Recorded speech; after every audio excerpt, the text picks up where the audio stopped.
Magandang hapon no, mga kamping, mga kabunyog, mga boss. Salamat po sa dumadagdag subscriber no. Saka doon sa mga gandang comments nyo. Mamaya magkulab ulit tayo no. Nagka-interest na ako rito sa ano ni Atty. Enzo no. One day ago ito eh. Ano to? CHR.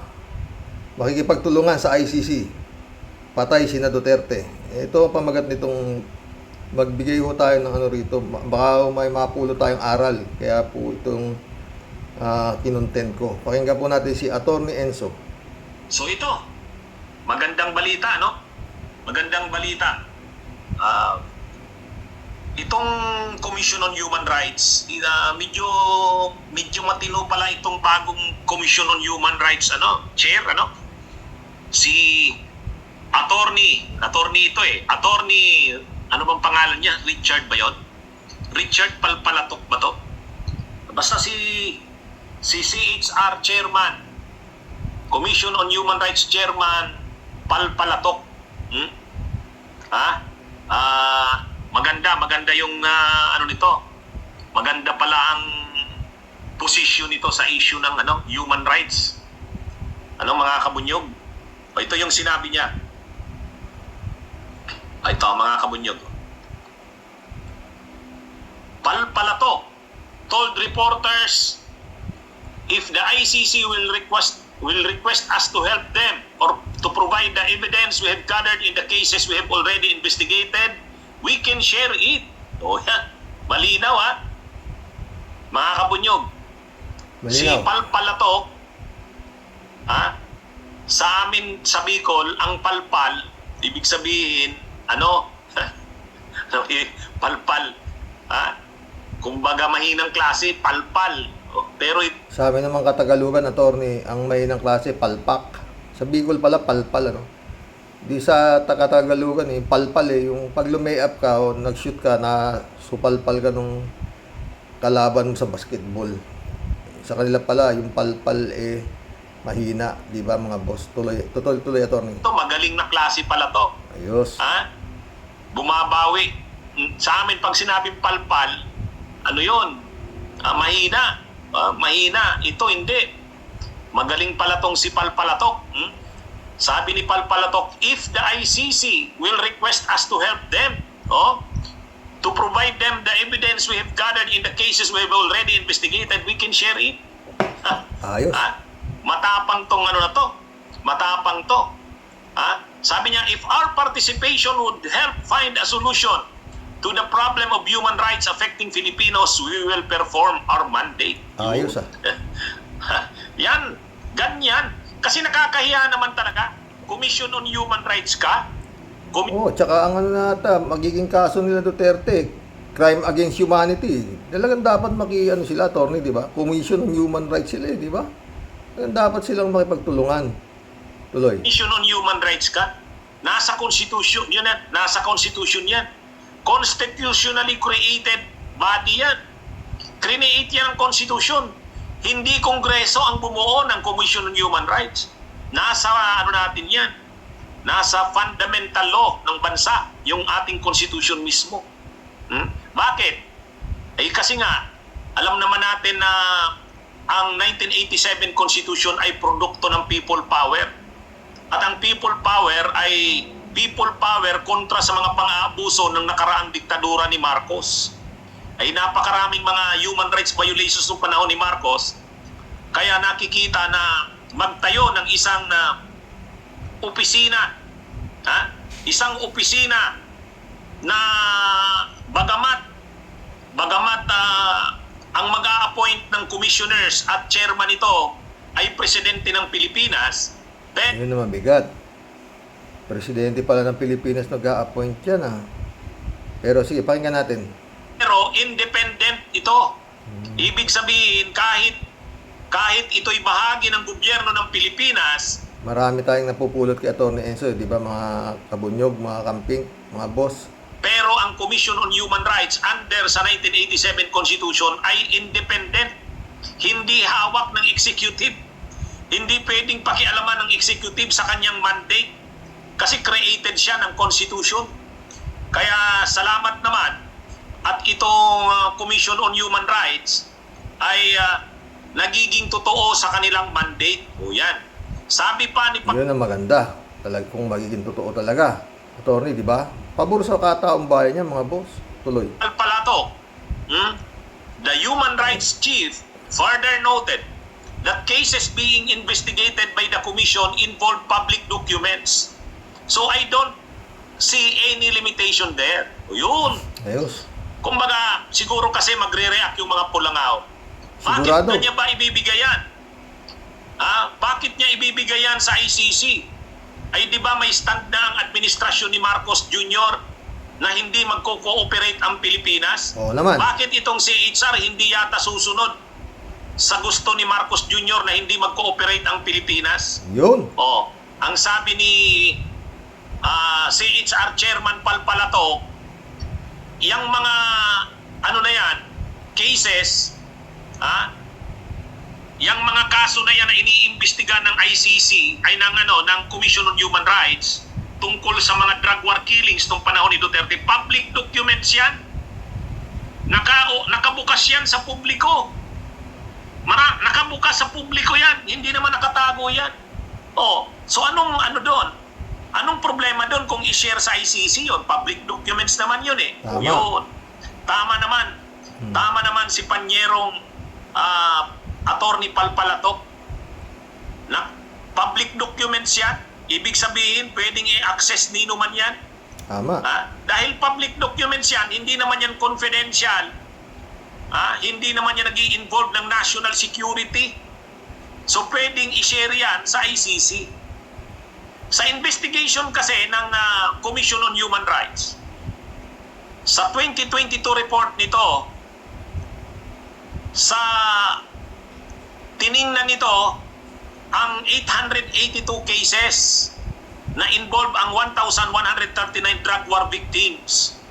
Ang totoo, yung 1,139 na biktima na yan, na inimbestigahan ng Commission on Human Rights, fraction lang yan. Kukunti, attorney. Napakaliit na bahagi yan ng tinatayang 25 to 30,000 na napatay sa war on drugs ni Duterte. Tama. Pero kahit papano, mayroong 1,139 na drug war victims na inimbestigahan ang Commission on Human Rights. Tama. At nilabas nila ito sa kanilang 2022 report. Ayos. Ngayon, sabi pa ni CHR Chairperson Palpalato, the Commission, however, does not have access to police reports in connection with drug cases. Yun ang problema. Problema talaga yan, Yan lang ang problema. Ang CHR walang access sa mga reports ng police kaugnay doon sa mga drug cases na yon. Hindi rin kasi nag-cooperate ang PNP sa CHR. Nung nag-iimbestiga ang Commission on Human Rights, hindi nag-cooperate ang PNP. Paano naman makiki-operate yung PNP dyan? Minumura nga lang ni Digong yung CHR na yan, di ba? Oo. Gusto nga tanggalin ni Digong yung Commission on Human Rights na yan. Di ba? Yung panahon ni Digong. Oo. Kaya hindi ko cooperate talaga yung PNP dyan. Takot sila kay Digong eh. Tuloy. Kaya yan lang ang problema dyan sa Commission on Human Rights. Totoo. Hindi ginagalang ng PNP at ng DOJ. The Commission, sabi DOJ baka mo. Kakatawa yung DOJ. dito, does not have access to police reports in connection with drug cases. Neither has it been invited to take part in a review of the drug war led by the DOJ. Kaya binabaliwala talaga ng itong CHR. Ayaw ng DOJ, ayaw ng PNP dyan sa DOJ, ay sa CHR. Paano nga ayaw ni Digong, attorney? Kaya ayaw sila lahat. Oo. Kasi may pagka-independent, kahit opisina ito ng gobyerno, pero hindi nito tinutolerate yung pang-aabuso ng gobyerno. Kaya maayos itong CHR eh. Oo. Kaya dahil matino itong CHR sa pag-iimbestiga ng mga drug, matino nga yan kaso ang dami pa rin napatay. war killings noong panahon ni Duterte, hindi ito binigyan ng records ng PNP. At ang DOJ din, nung nagsagawa ito ng review ng mga drug war cases, hindi inimbitahan ng DOJ. Ha? O, sabi, Sa mga tuwid, mga boss, binaliwala lang ng DOJ saka ng PNP ang CHR na yan. Dahil nga, numura nga lang ni Digong yan. ni Palpalatok. Still, Palpalatok said, the CHR would cooperate with the ICC. Ito ang paliwanag niya bakit magko-cooperate ang ICC. Sana It nga. is part of our mandate as a national human rights institution and as an independent constitutional body that is not dependent on the directive of the President or the Executive Department. Yun. Eh? Yan ang paliwanag. Yung mga hindi nakakaunawa, ha? Yung mga hindi nakakaunawa dyan, lalo na yung mga pulangaw, sasabihin nila, ano ba yung CHR na yan? Bakit kukontrahin niya yung stand ng presidente? Sabi ng presidente ng Pilipinas at ng Senado, hindi sila magko-cooperate sa investigation ng ICC. Siguro mag-argumento yung mga pulangaw, sasabihin nila, ano ba yung CHR na yan? Hindi na ba yan part ng gobyerno at parang hindi susunod sa sinasabi ni Marcos Jr., Sigurado yan, presidente Tony. ng Pilipinas, na hindi Sigurado yan. Sigurado yung mga pulangaw na yan. Yan ang sasabihin niyan. Sige, tuloy. mag-cooperate sa ICC? Ang paliwanag yan ito. Ayan. The CHR would cooperate with ICC. With the ICC. Because it is part of the CHR mandate as a national rights, human rights institution and as an independent constitutional body that is not dependent on the directive of the President or the Executive Department. Yun Ayos. yung pinaliwanag ko kanina. Ang Commission on Human Rights, bahagi yan ng gobyerno. Institution yan ng gobyerno, pero create yan ng Constitution. Hindi yan create ng Kongreso. Kumbaga hindi siya created by Congress. Ano talaga yan? Nasa Constitution yan. Ang nag-create yan, Constitution mismo. Dahil Attorney, sino ba ang Constitution? Sino ba yung Constitution, Attorney? Sino ba ang miyembro ng Constitution? Kung hindi Kongreso, sino ang Constitution? Yun ang tanong natin, mga boss, ha? Tuloy. created yan by the Constitution, independent, independent constitutional body. Katulad yan ng ombudsman. Ombudsman ba mo, Attorney? Katulad ng ombudsman. Ombudsman yata ang nagkaso ng graft sa mga miyembro ng Parmalia sa halip na plunder. Di ba, Attorney? Pero sana nga, Attorney, maging totoo si Palpalatok, na talagang makikooperate siya sa ICC. Kasi malaking bagay talaga yan. Di ba, Attorney? Tuloy. Tulad yan ng COA, Commission on Audit, Civil Service Commission, Commission on Elections. Yan, mga Commission on Election.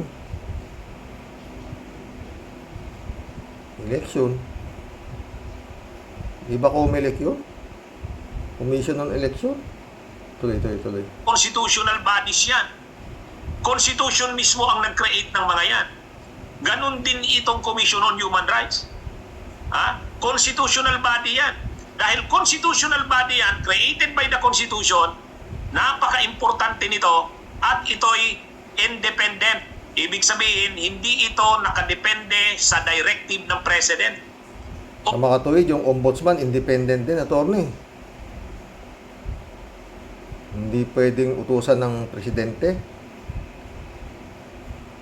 Sige. Or ng Executive Department. Gagalaw ito, magpa-function ito nang hindi naghihintay sa kung ano ang sabihin ng presidente or ng Executive Department. Bakit? Kasi nga, human rights institution ito.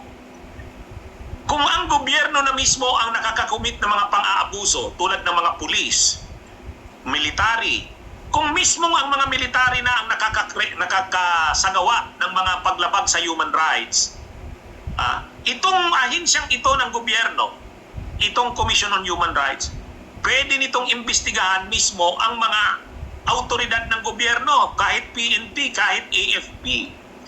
Si Digong ang problema dyan, Attorney. Mabibigat yung iimbestigahan nila. Digong, di ba sinasabi, si Digong, si Sara, Yan yata mga kasama, si Bato, Bongo.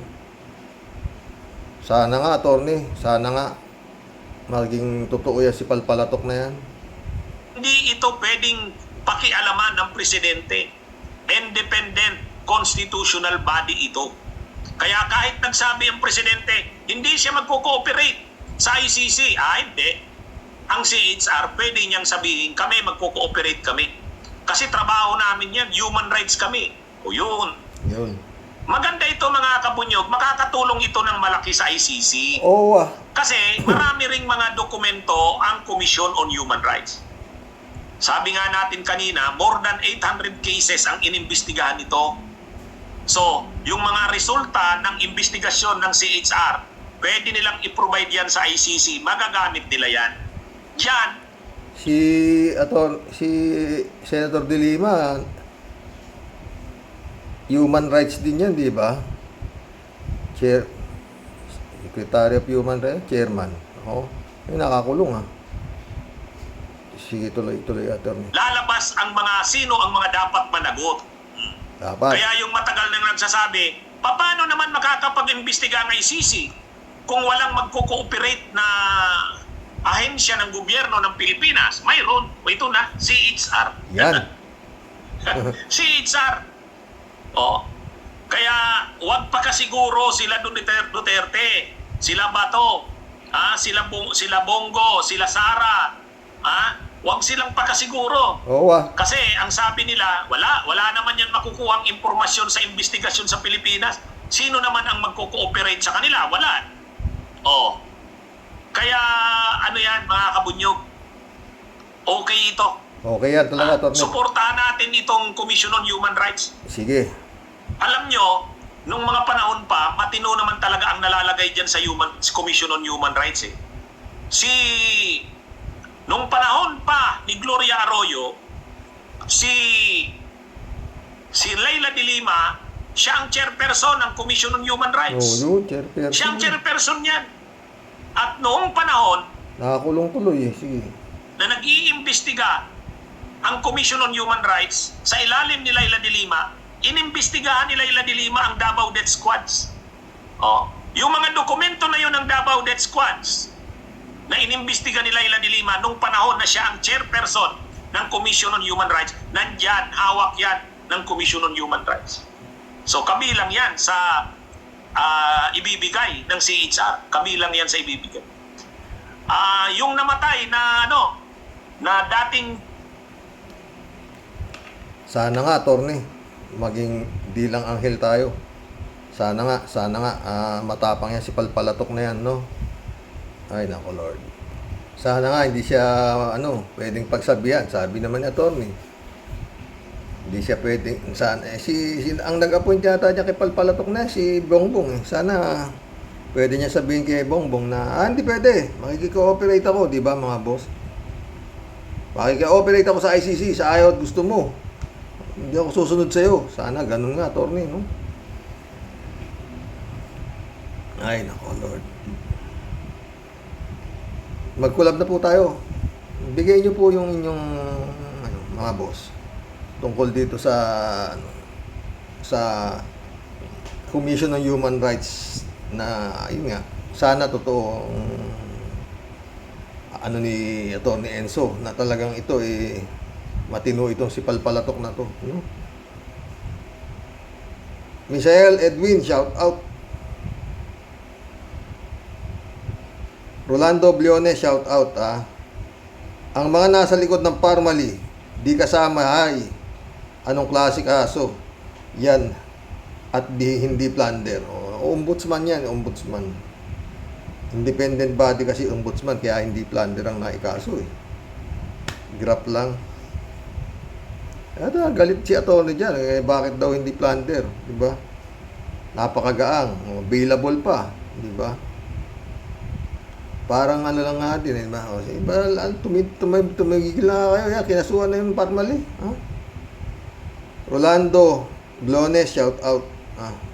Shout out ko na pala to.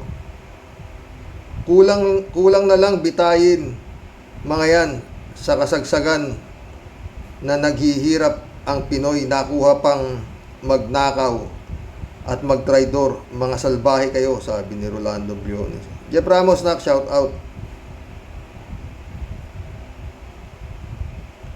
Christian Cheng, shout out ha.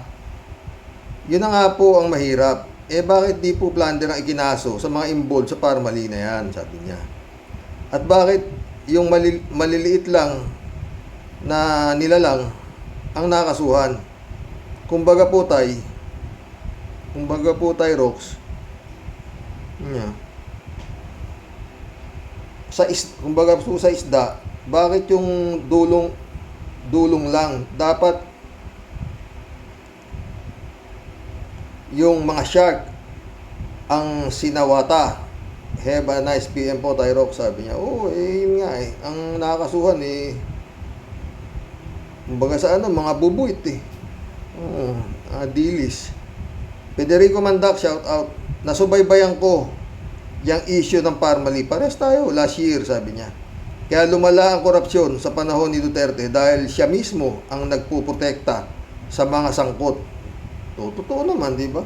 Remember yung nagbigay siya ng utos na walang dadalo sa investigasyon sa Senado. Alam ko yan, Federico. Takot din kasi siya na madulas yung mga bata at masangkot siya. Kaya lahat ng power ginawa niya. Pati mga senador ayaw pumirma sa report nila. Kaya masasabi natin na baka involved din siya. Anong baka? Talagang involved siya. Kasi nga ayaw niya ng korupsyon, di ba mga boss? Bakit nag-iimbestiga yung Senado? Ba't nangingialam siya? Di naman siya iniimbestigahan. Di ba? Ganun lang kasimple yun Presidente ka, dapat pasalamat ka. Nag-iimbestiga sa korupsyon yung Senado mo. Inaaway niya, di ba? Pati si Gordon. Tuloy natin. Kaya dapat itong si Gordon, si Kiko at si Drilon, Lacson, sila ang mag-file ng plunder dahil sila yung nag-imbestiga dyan. Lahat ng sangkot isama niya. Wala na silang ikakatakot. Tama. Ewan ko nga ba. Galing talaga. Ang galing ni Federico. Tama ka dyan, my friend. Aida Dumbrihe, shout out. Ang tagal mo na wala, Aida, ha? Sabi niya, dapat kasama si Digong Bongo sa kaso ng Parmali. Pati si Duki kasama din. OMG, only in the Philippines. Christian Cheng ulit Well, yung anomalya na yan sa Parmali, Tatay Rox, ang site ko dyan, suntok sa buwan. If yan ay mariresolbahan, lalo if ang mga nasa gobyerno puro pula at berde ang hasang.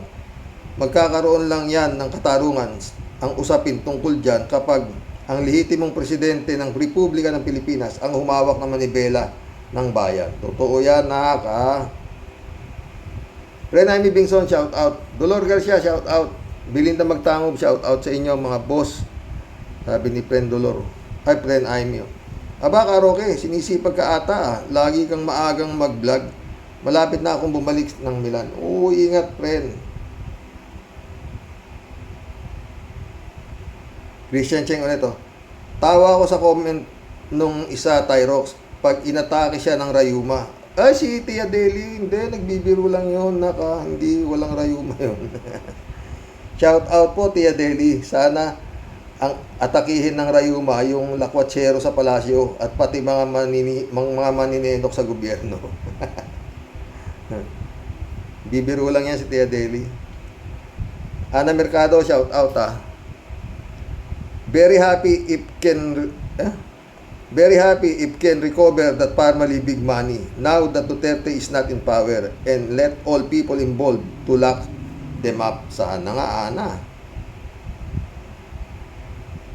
Ramon Intong, shout out Brother Elias Isyo, shout out.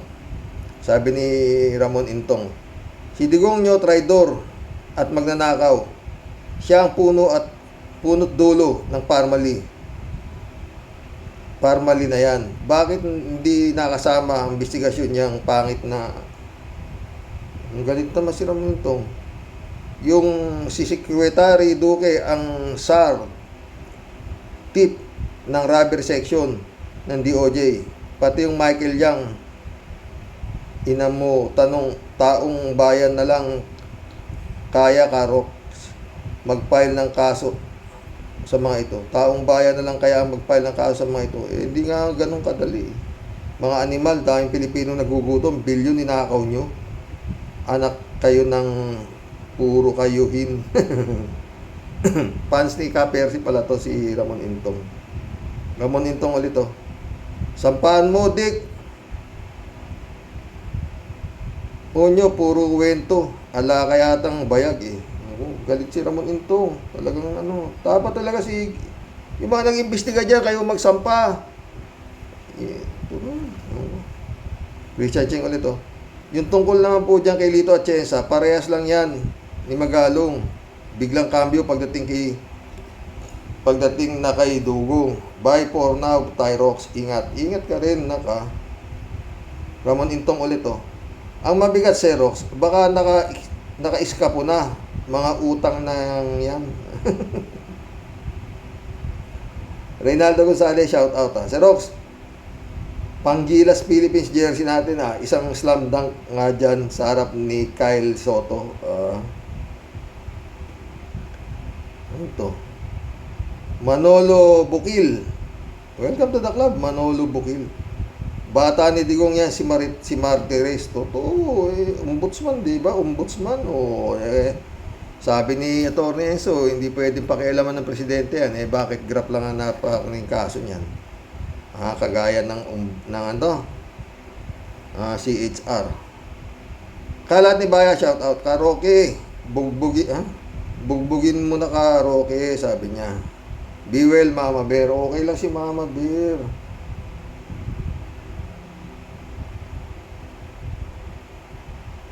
Miss Akira Milo, shout out. Ingat, sweetie. Hindi mo naman, nakakausap mo ba yan, Kalat ni? Tagal na wala talaga. Sana okay lang siya, di ba? May na boss nak, shout out. Emmanuel Escalona nak, shout out ha. Sabi ni Kalat ni ulit oh. Katulad lang yan ng dating Blue Ribbon Committee investigation. Walang mangyayari sa bagong ombudsman investigation na yan. Drama, sarswela at pang-uton naman yan. Puro lang naman walwalan at tululaway ang family issue na yan. Totoo. Yun na nga sinasabi ko. Ito na naman to. CHR na naman. Makikipagtulungan daw sa ICC. Sana nga, dasal na lang tayo mga boss na totoo itong si Palpatok. Erwin Barela, shout out. Aso ni Digong Duterte, si Martires, ang ombudsman ng Pilipinas. Kaya hindi makakasuhan si Digong Duterte, Michael Yang at Francisco Duque. Yun na nga pero sana nga itong si Palpatok okay to. Sabi nga ni Atty. Enzo, matapang titignan natin. Ferdinand San Juan, shout out. Good evening, Karoke. Good evening po, Karox. Kaso sa Parmali, naku po, ang makakasuhan lang ay mga staff, hindi involved ang matataas na nagnakaw. Grab lang ang kaso, hindi plunder. May piyansa. Ang grab 10 years. Kung sakaling mapatunayan, iba talaga ang batas sa Pilipinas. Kapag matataas sa gobyerno ang nasasangkot, paikot-ikot, nakakahilo talaga. Dasal, God bless po. Totoo, Ferdinand San Juan ka. Ay, nako. Pero, kung ikaw anak ni DOJ, 3 buwan lang acquitted. Pinoy abroad, shout out. Sa inutang ni Duterte, ang kumita dito, Chinese at Indiano. Kung hindi man sila naging bilyonaryo, siguradong naging multimilyonaryo ang mga ito. Habang ang mga tangang Pilipino hindi magising, patuloy dadayuhin tayo sa mga kurap na mga lahi. Ibig sabihin yan, ang lahing kurap na Pilipino nadadagdagan ng ibang lahi. Totoo yan, Pinoy abroad ulit oh. Nasaan na yung lawyer for Lenny? Dapat isa rin silang magkakaso sa mga to. Kunin na lang si Gordon bilang witness to report the case, to support the case, sabi niya. Ganun nga sana tagal. Ewan ko ba? Pinoy abroad ulit to. Walang kurap, napakulong si Duterte kung di pinalaya niya ang mga plunderer.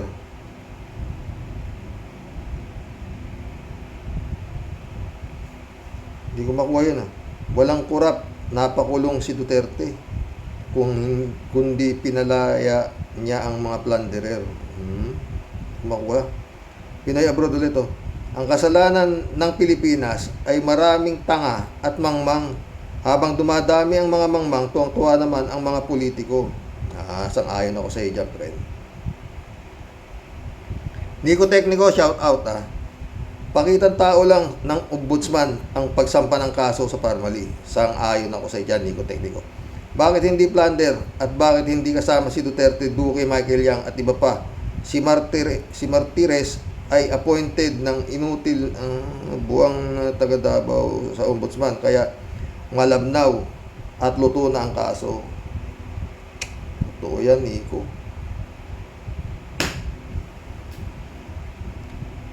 Elizabeth Iscario. Good evening, Sir Rox. Naku, yung kaso ng Parmali, di yan matutuloy, maabsuelto ang kaso dyan.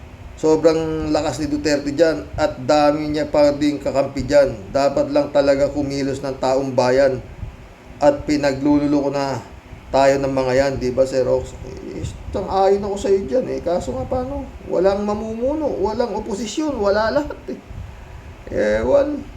Alberto Ulaero, sabi niya. Karoke, bakit halos lahat ng mga tao ngayon takot ni Digong Duterte, lalo si Presidente Bongbong Marcos? Ayaw ngang papasukin ng ICC sa Pilipinas para maimbestigahan ang war on drugs ni Digong Duterte para mawala na rin ang mga followers ni Digong Duterte, kaya di siya takot makialam sa gobyerno ni Presidente Bongbong Marcos. Sa tingin ko, gusto ni Digong Duterte, siya pa rin ang presidente. Yun talaga yun ng Pilipinas, hanggang gusto niya. Huwag sana kasing mag-organize sila ng Philippine Death Squad, tatawagin nila ng PDS. Karoke, ang mga militar personnel, saan ba sila kakampi? Kay Digong Duterte o sa Presidente Bongbong Marcos? Yan ang talagang sa lahat ng tinanong mo, hindi ko alam ang kasagutan dyan. Ako. Ha? Magulo talaga itong nangyayari sa Pilipinas, mga boss. Hindi biro. Elizabeth Iscario ulit oh. Yung pagsampa ng kaso tungkol sa Parmali, di ko alam kung may mangyayari dyan. Kasi puro kurap ang mga nasa gobyernong ito. Sa palagay nyo ba, basta ganun na lang yan na mariresolbahan na kaso na yan? Di papayag ang Digong na yan na makakasuhan ang kanyang BFF niya na Chekwa. Malabo yan. Totoo yan. Pasang-ayon ako sa iyo, Elizabeth Iscario. Raul Villanada, shout out. Greetings, Kuya Rox. Walang pampalubag-loob lang. Greetings, Kuya Rox. Wala. Pampalubag-loob lang ginagawa ng BBM administration dito. Mga dilis at galunggong ito. Mga nakakasuhan. Walang malaking isda. Nasaan ang mga pating? Yun nga ang hinahanap. Maraming naghahanap niyan. Mga barakuda. Mga buhaya. Wala, di ba? Porping Peña, shout out. Good PM, idol. Tungkol sa Parmali, parang mga bata sa kanto, nagbabatuhan ng mga salitang kalye si Gordon. Tinawag ni Duterte na butiting malaki tiyan na nasa puwit na pangit at kurap. Pare-pareho po sila ni Nabato, Bongo, Sara. Dapat ipakulong mga yan. Yung nga problema, Porping, paano? Nico Tekniko ulit sabi niya. Sir Roque, good evening uli dito sa atin. Sanay na sa Sir Roque, good evening uli. Dito sa atin, sanay na sa gutom ang mga bubutante. Kaya ang ating gobyerno ay sanay na rin nagutumin ang mga ito para pagdating ng eleksyon ay may nakahanda ng pangmudmud ang mga politikong ulupong na barya at nag-aagawan pa basta na pag naanggihan ganito na lang ang takbo ng buhay sa atin. Kaya sanay na ang mga politikong pulpul sa mga bubutanteng tao na nag-aabang tuwing halalan at ipaikot-ikot lang. Totoo yan, Nico Tekniko. Toto si Prince Shervin, si Tia Delio. Shout out Ines Christy Ansen, July 7 Alcantara, shout out sa inyo dyan mga boss. Sabi ni Tia Deli. Bumabati pong muli ng isang marayumang gabi sa atin pong lahat, Sir Rox. Parmali na naman. Mga buwang, sino niloloko, ha? Maniniwala lang ako, Sir Rox, sa totoo po yan. Kapag yung pinakaugat na mas matindi po ang sakit na rayuma kaysa sa inyong Tia Deli, mapanagot po nila. Anong mapanagot, Tia Deli ka, ha? Masama lang sa kaso, kamo. Ha? At aamin sa kanyang pagkasugapa sa salapi at ginagawang pahirap po sa bayan. Ginawa niya pang dahilan ang COVID para lalo niyang ilubog sa kumunoy ng utang ang bansang Pilipinas. Totoo yan, Tia Deli, galit ka na naman. Dapat dyan sa pinuno ipako sa krus, palawitin ang dila sa hirap dahil sa kaswapangan niya. Tignan nyo ngayon ang itsura ng bayan ng mga kababayan natin. Tapos sinundan pa ng isa pang ulit na sobrang lupit na buhaya kasama ng mga galamay ng mga sobra ding pong duha pa sa salapi ang mga pinutukan ng mga lintik. Galit si Tia Deli. Ha? Mga buwisit kayo talaga, mga adik sa nasinghot. Adik pa sa kurakot. Ang sarap nyo talagang itapon sa iwahig, itali sa langgaman hanggang sa mamaga ang kipay at mga lawlaw nyong lubot, kinam. Ay naku, Sir Rox, minsan gusto ko talagang mag-ala kabayo. Pagsisipahin ko yung mga pisting na mga yan, sa mga backlog. Sobra nang nakakasuka. Tapos ngayon, kunyari may makakasuhan sa Parmali, scripted na naman. Kung talagang walang busal ang bunganga mo, huwag yung pipitsugin lang at titirahin mo. Maging makatao ka. Tingnan mo kung anong sinapit ng bansa mo dahil sa kumunoy ng utang. Ay nako po naman, hindi na talaga hindi lang talaga rayuma ang inaabot ko dahil sa konsumisyon at galit sa mga kurimaw na hinduropot.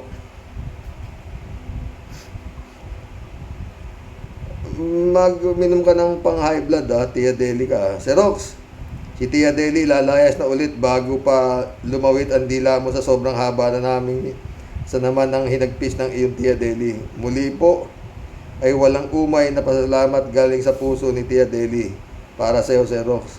Salamat din, Tia Deli ka, ha.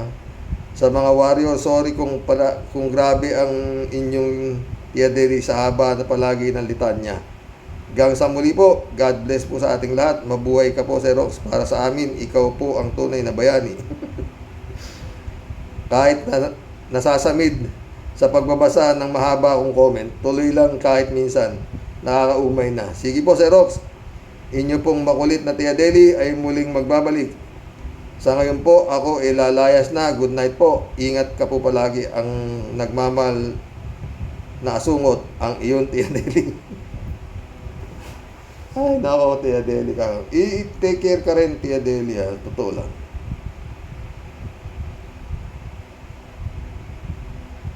Roberto Lanusa, shout out, ha. Sabi niya, good evening, Karox and Rocky Warriors. Kaya walang takot magnakaw sa kaban ng bayan ang mga politiko dahil walang napaparusahan. Parang EJK lang, walang napananagot. Garapal ang mga politiko. Bilyon ang nanakaw. Dati milyones lang. Totoo yan, Roberto. Hindi na sila nasisiyan sa milyon. Bilyon na tsaka trilyon na labanan. Ha? Elizabeth Iscari ulit, oh. Sir Rox, ang masasabi ko naman dito sa hipag mo, sa ginawa niya sa inyong mag-asawa, lalo ng asawa nyo, lalo na at sinabi niyo palang palisimba pa siya. Naku, baka iba na ho ang Diyos na sinasamba niya. Maari. Kasi kung may paniniwala yan sa ating Panginoon, di niya yan magagawa. Totoo yan, Elizabeth Iscari, totoo yan. Pero anyway, maggagawa siguro ako ng mga short vlog na ganyan. Sabihin ko, kung talagang naniniwala ka sa Diyos, grasya ka, ha? Tanungin mo ang Diyos. Oo. Kung tama yung ginagawa mo. Huwag ka na magpa-korte-korte. Sinasabi ko, mga boss, dito sa lupa may korte. nababaliktad ang mali. Pero sa taas, panalo na ako, Gracia. Wala ka pa na panalo, maniwala ka. Pero may pag-asa ka pa, magsisi ka. Ang bigat ng abogado ko, Gracia, sinasabi ko sa'yo. Attorney Jesus Nazareno. Walang katalo-talo. At saka yan, sinasabi ko, Elizabeth, kailan man na lumapit ako dyan. Sabi ko nga, di ba mga boss? Pag lumapit ako kay Nazareno, yung talagang mabigat na mabigat.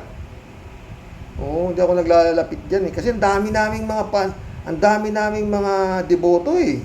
Lahat. Kaya kung talagang, yun maliban na layo niyo po kami sa anumang sakit at kapahamakan. Yun lang ang araw-araw na dasal ko sa kanya. Pero yung tungkol sa ikabubuhay, hindi. Oh, pero yun nga, pag ako nagipit, yun. Lumalapit ako dyan, kagaya ito nangyari sa amin itong asawa ko dito sa hipag ko. Yun. Kaya napunta ako dito. Hindi po ako nagbibiro, sa totoo lang po yan. Dahil po sa kanya, inutos niya ako dito. Oo, hindi ako nagbibiro, hindi ako marunong ng ganyan eh. Talagang, hindi nga ako marunong nito eh. Sabi ko parati, di ba? Hindi ako marunong gumamit nito. Hanggang ngayon, alalay pa rin yung anak ko. Oo. Tuloy natin, Elizabeth.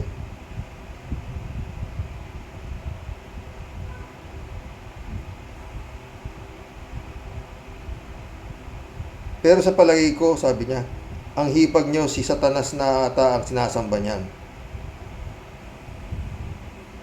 Doon siya malapit.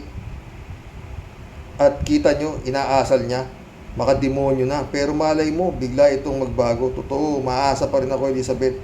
At biglang matauhan. Sana nga, Xerox. Pero sa sistema ng hipag nyo, parang wala ng pag-asa ata. Kailangan dito, himala. Alam mo, ang mahal na pong Jesus Nazareno, marami siya niyan. Himala. Oo, totoo. June Lagon, my friend, shout out.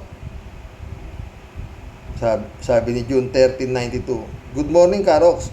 Bakit hindi nila madiretsa na si Duterte ang may gawa ng mass murder, EGK? Pinakagrabing nakawan at pinaka-traitor na naging presidente ng Pilipinas. Mas grabe pa yan, demonyong matanda na yan, kay FM Senior na diktador. Oo, sinabi ko naman na noon pa yung vlog ko, di ba? Masahol pa to doon sa Marcos Senior. Totoo. Hindi Mantakin mo yung inutang magmula nung panahon ni Emilio Aguinaldo hanggang sa panahon ni Pinoy. 6 na trilyon inabot. Pagdating kay Duterte, isang termino lang eh. Nautang niya na lahat eh. Sumobra pa eh. Pero, ayan. Ewan ko. Walang ginagawa yung tunay na may-ari nitong kumpanyang Republika ng Pilipinas. Nunood lang sila.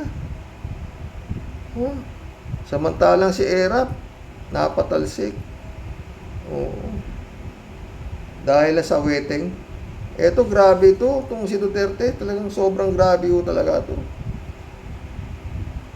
Sa totoo lang, pinakagrabe ito sa lahat ng naging Pangulo. Grabe. Nagawa, sa totoo lang, kung ano yung ginagawa niya sa Davao, nagawa niya sa buong Pilipinas. Taki mo, dinoble niya lahat ng sweldo ng mga pulis. Ngayon, yan ang problema ng Pilipinas. Ayaw pumayag ng pulis na bawasan yung kanilang sweldo. Diba? Yung mga men in uniform, ayaw. Ang talang yung mga health worker, anak ng pating hanggang ngayon, yung mga nakipaglaban sa COVID, hindi pa bayad. Hindi pa fully paid. Ramon Valencia ulit oh. Good morning, Ramon Valencia, welcome, shout out. Good morning night, bossing. Walang mangyayari dyan kahit dalin sa mga sinatong at congressman. Pag nalaman nila na amo nila ang pag-uusapan, mga walang pakyan. Puro pakyut lang ang mga pulpul litikod na yan, sabi niya. Ramon Valencia ulit oh. Gordon, magaling sana ang kaso. Dati nasa side siya ni Digong, pero sa bandang huli natauhan yata at binangga na yung amo niya at siya pa ang nanguna sa investigasyon ng Parmali. Kumusta na lang sa lahat ng kabunyog, kakamping, all the best, sabi ni Ramon Valencia. Dapat, Gordon, ikaw magsampa ng kaso na plunder. Kayo nila Trillanes, ganun. Wala na siya pwesto, ba't di nyo pasampahan? Sila Pangilinan, o diba? Sabi naman ni Gordon, anybody can file a case, diba? O plunder, o diba di kayo gumalaw? Ay, naku.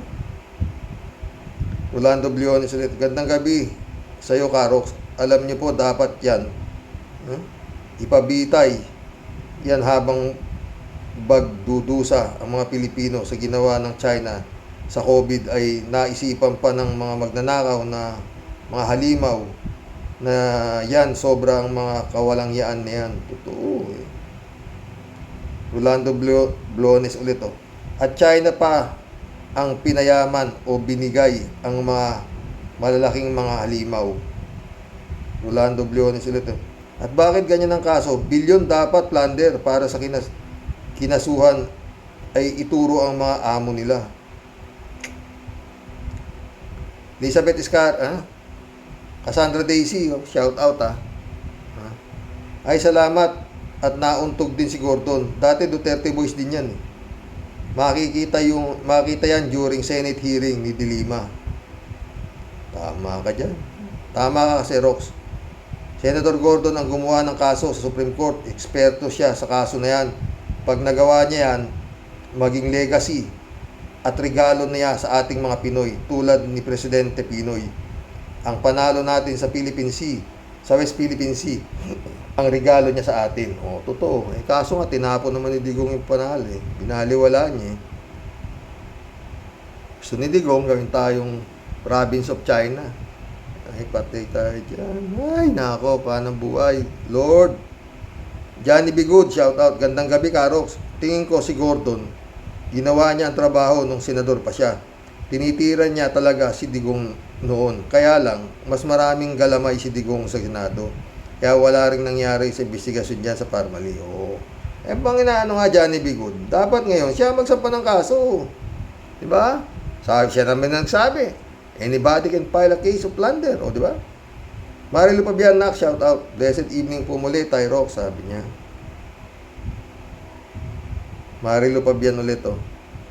Nakakapanlumo na po mga nangyayari sa ating bansa. Tulad itong Parmali issue. Wala na talaga silang kahit katiting na malasakit sa kanilang puso. Nagawa nilang nakawan ang bayan habang dumadaan sa pandemya. Lord, save our country. Keep safe po tayo and your family. To all Rocky Warriors, ingat po tayo saan man naroon. Ingat ka rin dyan, Marilu, ha. David Alvin Mendoza, shout out, ha. Sabi niya, wala namang gagawin si BBM dyan sa kaso ng Parmali. That is not under his watch or administration when it happened. Lalo na sabit si Digonggong, dyan takot niya lang sa puon ng mga Dutertanings. Totoo yan, eh. Wala eh. Naharang niya nga yung ICC, di ba? Debrado Ludovico, shout out. Blessed morning po, Karoke, watching from Edmonton, Alberta, Canada. God bless po, stay safe and healthy. Talagang kulang ang investigasyon ng Senado. Kung talagang meron kayong mga bayags, dapat isama si Dorian Dutae sa investigasyon. Kaso puro kayo takot kay Tandang Dutae po eh. Galit si Librado. Don Juan, shout out.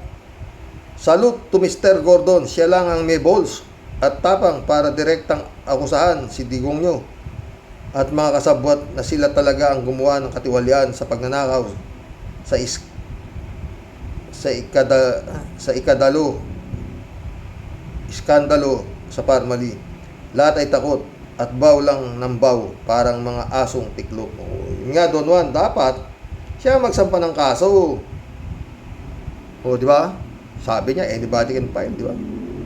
Librado Ludovico ulit. Maswerte kayong mga mandarambong sa kaban ng bayan. Kung nabubuhay pa si Kapersi, tiyak, Mata nyo lang ang walang latay. Rest in peace ka, Percy.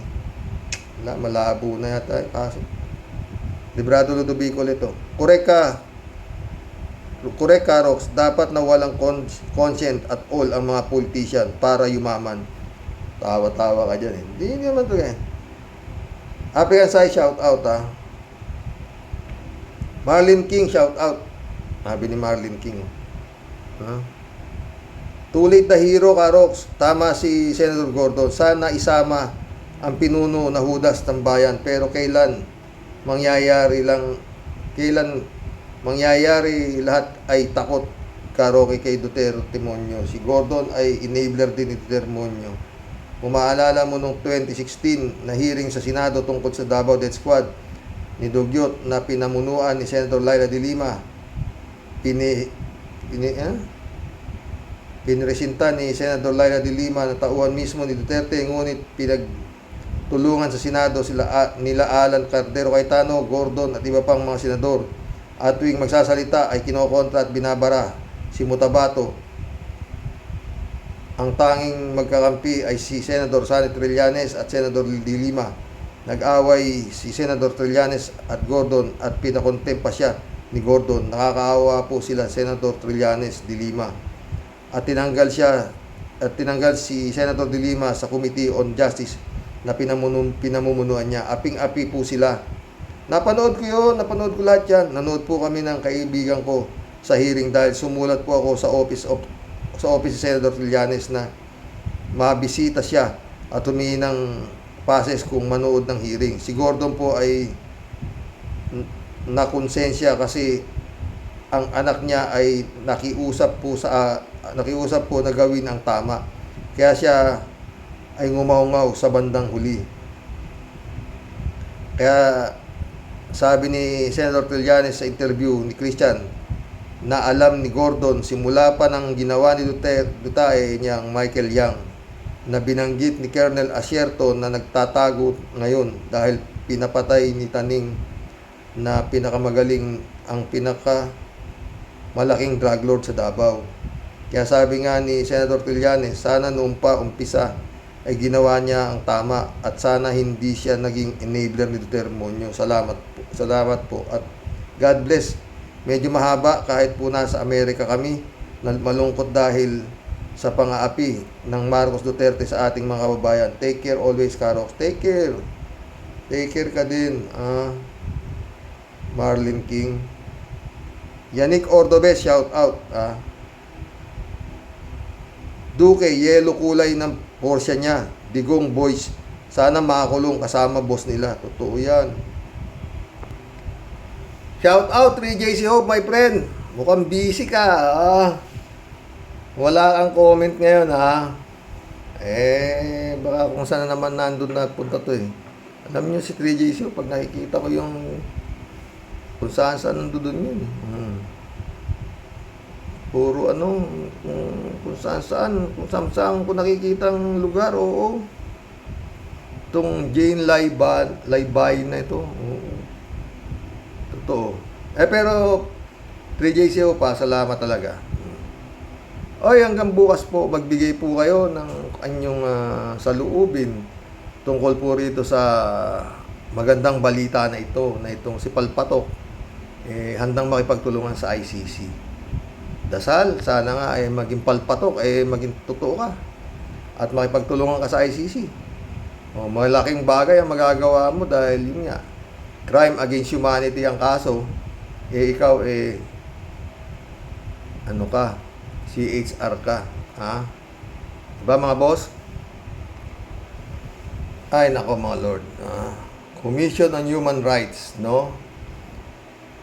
Anyway, kung makikipagtulungan po yan, maganda, gaya nga sabi ni Atty. Enzo. Pero pa mga boss, dun sa mga biktima niyan, no? Tumatag po kayo. Bibilang po ng taon yan. Yung klaseng kaso na yan. Mahaba po yan.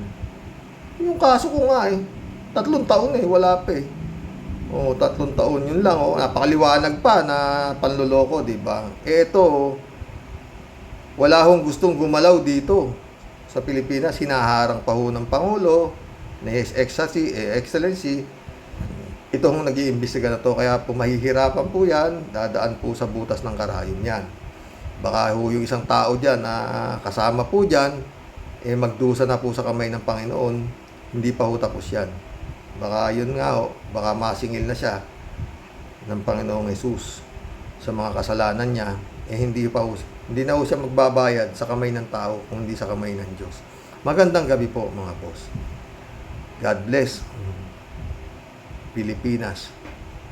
God save Philippines.